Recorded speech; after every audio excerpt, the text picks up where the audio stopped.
Guillermo Cabrera Infante es el autor del que vamos a hablar hoy. Tres tristes tigres es el título que nos propone Roberto Lastre. ¿Qué tal estás? Bueno, buenos días. Buenos días. ¿Todo bien? Todo bien. Di el título del libro. Tres tristes tigres. Te cuesta decirlo, ¿a que sí? Sí, Hay que pensarlo. Tuve que leerlo. Sí, hay que pensarlo, hacerlo despacio. Por eso que lo hizo Cabrera Infante, porque se dice que esta es la primera novela que se ha escrito en cubano. Ah. Entonces, la novela es como un trabalenguas de estos, usando muchas expresiones cubanas. Y después, como había tanto turismo norteamericano en los años 50, la novela se escribió en el año 50, bueno, se escribió después, pero se basa en el año agosto del año 58. Es decir, faltaba nada más que 5 meses para que llegara Fidel Castro a La Habana. Cuando aparece la escena, la historia de una noche en La Habana. La novela se llamó Vistas del amanecer en el trópico. Ahí va. Fue premiada por Seis Barral en el año 64. Sí. En el 64 con Sí. ese título, Vistas Sí. del amanecer en el trópico. Premio Biblioteca Breve del 64, sí. Y claro, a nosotros nos gustaba mucho más ese título, porque era, cada vez que cobrábamos o teníamos dinero, era lo que hacíamos. Es decir, esperar el amanecer en el malecón. Es decir, pasarnos toda la noche de fiestas, de bares y clubes, y después esperar la salida del sol en el malecón. Y eso, La Habana era una ciudad nocturna, quizás por el clima, a la noche refrescaba. Entonces, pues a partir de las 12 de la medianoche, La Habana era una ciudad que cogía toda su vida, ¿no? Sí. Y entonces eso es lo que trata un poco Cabrera Infante en esta novela. Yo creo que es la única novela, porque después de muerto se ha editado una que se llama La ninfa inconstante, que es una obra póstuma, pero no ha triunfado mucho, parece que su mujer, Miriam Gómez, ha metido la mano para concluirla, o algo así, como que hay algo raro ahí que no ha... Por lo tanto, este hombre es como Juan Rulfo, hizo una sola novela, Pedro Páramo, ¿no? Esta es el Tres tristes tigres. Después se hizo en el año 67, ya se publicó con este título.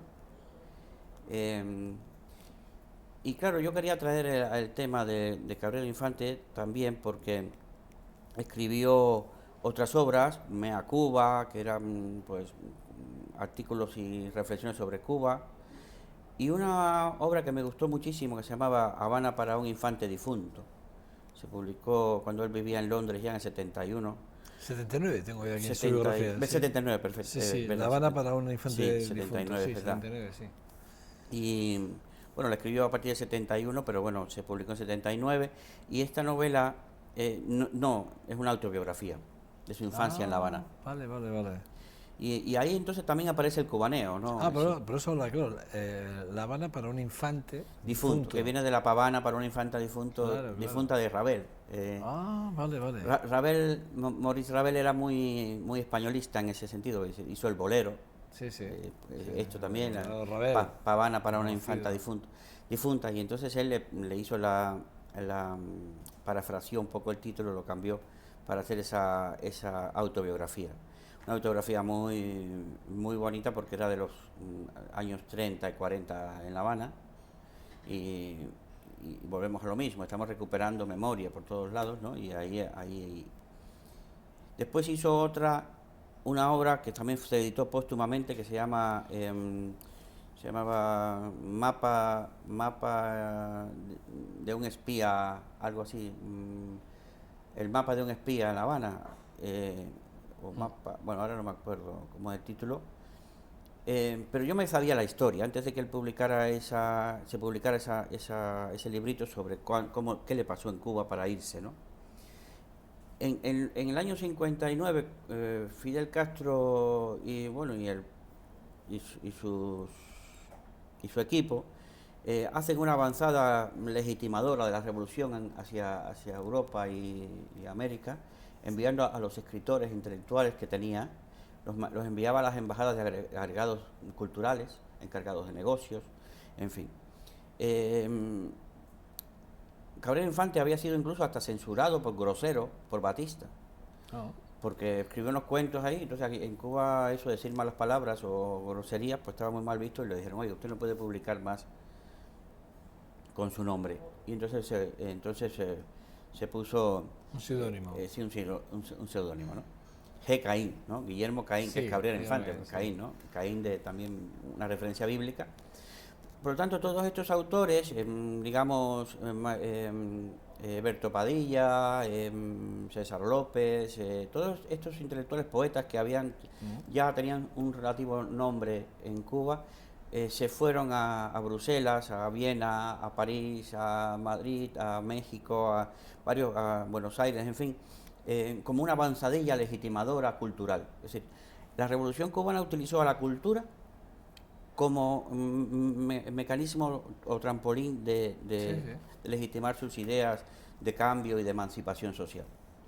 Igual que ahora, hace ya años que están utilizando a las artes plásticas y a la música para legitimar los probables cambios que va a haber en Cuba. Pero ¿qué pasa? Que todos estos, Gabriel Infantes, Alberto Padilla, y todos estos que eran agregados culturales y encargados de negocios de Cuba, de las embajadas cubanas, venían de una formación evidentemente de libertad, de reclamo de la libertad, ¿no? Es decir, nosotros los que venimos después ya tuvimos que desarrollar el cerebro de Batracio. Es decir, los batracios tienen el cerebro dividido en tres, son tres encéfalos. Es decir, morfológicamente es así, ¿sí? Tienen tres cerebritos, tres encéfalos. Y entonces nosotros en Cuba, después de ya estar en la élite soviética, pues tuvimos que desarrollar, partir nuestro cerebro en tres. Lo que pienso no es lo que digo, ni lo que digo es lo que hago. Es decir, el hacer está en una parte del cerebro, el pensar está en otro y el decir en otro. Pero estos no. Estos hombres venían con un cerebro monolítico, un cerebro único, reclamando libertad, y en los años 61, 62, 63 y toda la década del 60 ya empezaron a hacer críticas para reformas, incluso hasta en periódicos, en documentales de cine, empezaron a hacer ciertas críticas. Y fue Raúl Castro el que ya en los años 70, a partir de 68, empezó una revista que era la revista de las Fuerzas Armadas, Verde Olivo, a atacar a los intelectuales cubanos. Pero Cabrera Infante ya había escapado. A él lo habían nombrado en el año 63 encargado de negocios en Bruselas y Luxemburgo, pero se fue en el año 65 a Cuba por la muerte de su madre. Y allí entonces, cuando ya llegó, dijeron, ahora lo atrapamos. Incluso el comandante Piñeiro, del cual se habla que participó en la traición de Fidel Castro a Che Guevara en un libro reciente, dijo que por encima de su cadáver no salía Cabrera Infante de Cuba, que se quedaba ahí, ya, que no volvía a la embajada ni nada. Pero este hombre tenía todavía el billete de vuelta, tenía el pasaporte diplomático, en fin, y logró escapar con sus dos hijas. Curioso porque la contrainteligencia cubana lo persiguió hasta el aeropuerto, es decir, sabía que se iba al aeropuerto y todo, pero por un problema de tráfico o algo, el hombre llegó, entró ¿Y se marchó? y se marchó con sus dos hijas, consiguió salir. Y consiguió salir con sus dos hijas. Entonces, claro, ya vino a Madrid y aquí empezó a pasar trabajo, un poco, pero ya Acabó exiliado al final en Londres. Sí, Se fue a Londres porque aquí no hallaba una cobertura económica, y eso que ya había ganado el Seis Barral, y publicaba cosas, pero se va a Londres, y allí es donde ya muere finalmente en el 2005, hace 10 años, en febrero del 2005.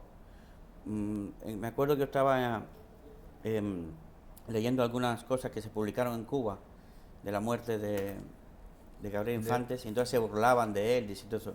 Se fue al país, al mundo desarrollado, donde se ha muerto de una infección, cuando en Cuba no le hubiera pasado eso con el sistema de salud que tenemos. Pues no, señor. Se acaba de morir la madre de un amigo allí, también de lo mismo.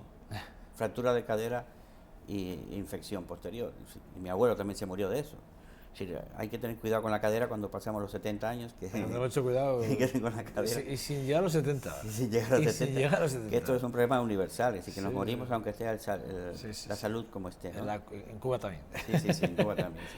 Cuba también. Bueno, el caso es que Guillermo Cabrera Infante, un clásico. Sí, es un clásico y sobre todo es un libro que de difícil lectura para el lector de ahora, que está concebido para otro tipo de fórmula, ¿no? Es curioso, antes, como cuando se daba un premio Seix Barral, todo el mundo quería leerlo porque era sinónimo de calidad literaria. O cuando se daba un premio Ralde, un premio importante, un premio Nadal, todo el mundo lo leía en esa época porque, claro, era signo de calidad, ¿no? Entonces, todo esto ha degenerado y ya pues un premio Planeta no es signo de calidad, ni un premio Seix Barral lo es, ni un premio Primavera de Alfaguara tampoco es signo de calidad. Por lo tanto, ya los premios no son lo que eran antes, ¿no? Sí, yo sí que recuerdo, por ejemplo, que los premios Planeta, yo recuerdo comprármelos siempre que había un premio Planeta. Además, siempre compraba los dos, el premiado y el semifinalista. Siempre compraba los dos. Sí. Pues porque, bueno... Siempre decían que el finalista, el segundo era el verdadero premio y el otro era... Pero bueno, yo siempre he pensado que el semifinalista o el finalista siempre ha sido el verdadero premio. ¿No? Yo siempre lo he considerado así. Sí. Sí. De hecho, yo creo que incluso en alguna edición, lo dejé de hacer hace ya muchos años, dejé de hacer ese tipo de compras, ¿no? Pero sí que es verdad que hubo incluso algunos años que no compré el ganador. Recuerdo algunos años, 2 años concretamente, en que no compré el ganador. ¿Tú te imaginas que, por ejemplo, pues yo tenía un libro de cabecera de La Dama de Otoño, que eran artículos de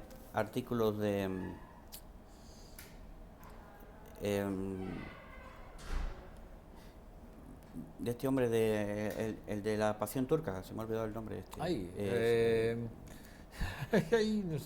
nos hemos quedado en blanco. Joder, que nos hemos pero hemos hecho el título, da igual. Sí, pues bueno, pues le dieron un premio Planeta y es la peor de sus obras, como hizo deprisa, es decir, que ya no es lo mismo, ¿no?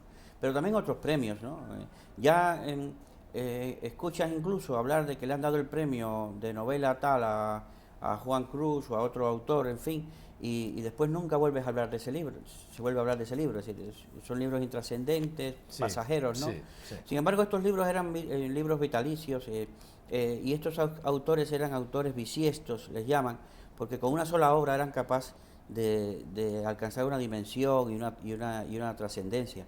Le dieron en el año 97 el premio Cervantes y fundamentalmente por esta obra. Es decir, imagínate que en esa época en que se basa la novela, año 58, con tantos en la noche habanera, sobre todo en la noche habanera, donde hay tantos norteamericanos, en Tropicana, en los cabaret, en fin, pues hay que hablar un poco en inglés, otro poco en castellano, y de ahí viene aquel comentario que nos reíamos mucho de cómo hablaban algunos, que dice my friend, que de los 7 days que trabajó for you, solo le pagaste tú. What happened con nosotros? Con nosotros four, ¿no? Entonces, era esto, es decir, había una mezcla, bueno, que ahora podrá venir de nuevo. El Spanish English podrá venir de nuevo, porque bueno, eso existe en Puerto Rico, por ejemplo, o hay una lengua en Estados Unidos que se llama los chicanos, que también hablan parecido, ¿no? Entonces, él utiliza mucho esto también. Después, los cubanos no han transformado el idioma como en el cono sur americano, que se han inventado palabras, hay muchos neologismos. Los cubanos no han hecho neologismos, pero sí han tenido una pronunciación diferente, hace mucho énfasis, entonces él lo hace en la novela poniendo mayúsculas. Esto es magnífico, entonces ponen con mayúsculas porque así se habla. Pues escuchas hablar a un cubano que dice, esto es enorme, ¿no? Por esos énfasis, ¿no? Es decir, no se transforma el idioma, sino son cuestiones enfáticas, cosas del lenguaje oral, y él lo utiliza mucho aquí en la novela. Bueno, Guillermo Cabrera Infante, bueno, pues un autor que conocíamos, tiene no solo un premio, sino que también fue finalista en algún otro sí, premio. le dieron un premio internacional también. Sí, eso es, tuvo, tuvo varios premios. Este libro concretamente estaba premiado en... Sí. Siempre fue crítico de cine, guionista. Bueno, de hecho ha sido guionista. Sí, de hecho, creo que 2 obras, ¿no? Punto de fuga y Wonderworld se han llevado a la pantalla, ¿no? Sí, le hicieron en Hollywood, le hicieron las películas. Allí él yo creo que fracasó en su intento de entrar en Hollywood como guionista, porque era una ilusión que él tenía. Él fue, date cuenta, fue fundador de la Cinemateca de Cuba en los años 50. Bueno, sí. Es decir, que era un aficionado al cine, un conocedor del cine. Escribió, siendo encargado de negocios en Bruselas, escribió un libro que se llamaba El arte del siglo XX, que era, o el arte o el oficio del siglo XX, que era el cine. Publicó también libros de crítica al cine. De hecho, hizo estudios de medicina y comenzó a trabajar en diversos oficios, que es lo que tú estás diciendo, esos diversos oficios que le han permitido tener otros conocimientos que le han valido para su profesión al final, que fue Pero ser escritor, ¿no? muchas veces decimos, ¿y por qué nos dedicamos a escribir? ¿Qué ha pasado que de pronto nos dedicamos a escribir? ¿Dónde cambia una persona? Este hombre que bueno, tenía 19 años, había empezado a estudiar medicina y se apuesta con unos amigos que él podía reescribir una novela de otro a su estilo. Y entonces se pone a escribir una obra de Miguel Ángel Asturias, se la pone a escribir él a su estilo y la manda a la revista Bohemia. La revista Bohemia se le empieza a publicar por partes y de pronto ya el chico con 19 años ya es conocido. Es decir, recibió un estímulo a dedicarse ahí y dejar la medicina, ¿no? Curioso, ¿verdad? Pues digamos, a lo mejor a mí mismo, si no me hubieran estimulado con 15 o 16 años, que gané un premio provincial, pues a lo mejor yo no lo hubiera tenido como hobby, pero no como una pasión principal, ¿no? Fundamental de mi vida, ¿no? Entonces, yo creo que ahí le cambió la vida, él lo confiesa también.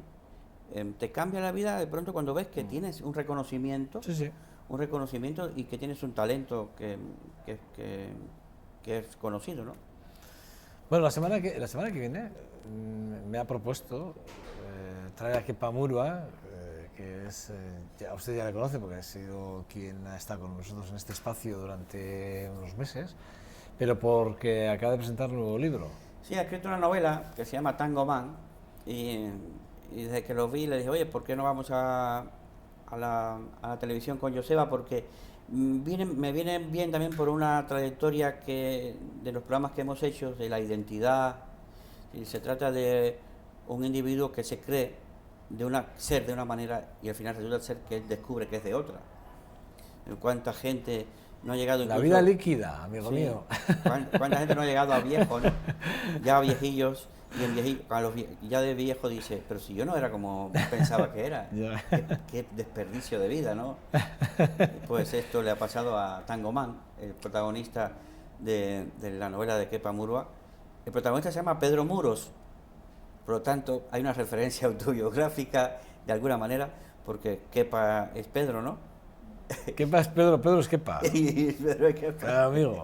Entonces, probablemente venga por ahí, entonces esto nos va a enlazar con todos estos temas. Y luego que Kepa es un bailarín nato y lo del tango supongo que tiene que ver mucho porque algo tiene que ver con el baile. Con el baile, sí, ahí está. Es un bailarín nato, bueno, le encanta bailar. Sí. Además bailar todo lo que le pongas, da igual, desde rock... Sí. Un día hicimos una presentación de un libro y él fue a acompañarnos a la presentación y después nos fuimos a bailar a la bodega Santa Clara y yo invité a todos allí a bailar. Yo iba de bailarín pensando que yo bailaba bien y de pronto aparece Kepa y saca a bailar a una chica y se pone a bailar y todos nos quedamos con la boca abierta y hubo alguien que dijo, pero si Kepa es humano. Sí, señor. Bueno, don Roberto, el martes que viene nos vemos con el último libro Tango Man de Kepa Murua y nos vemos aquí con Kepa Murua. ¿Te parece? Bueno, gracias. Cuídate mucho, pasa un buen fin de semana. Saludos a todos. Bueno, un abrazo. Nada, tiempo para el deporte y recta final del programa. Hasta ahora.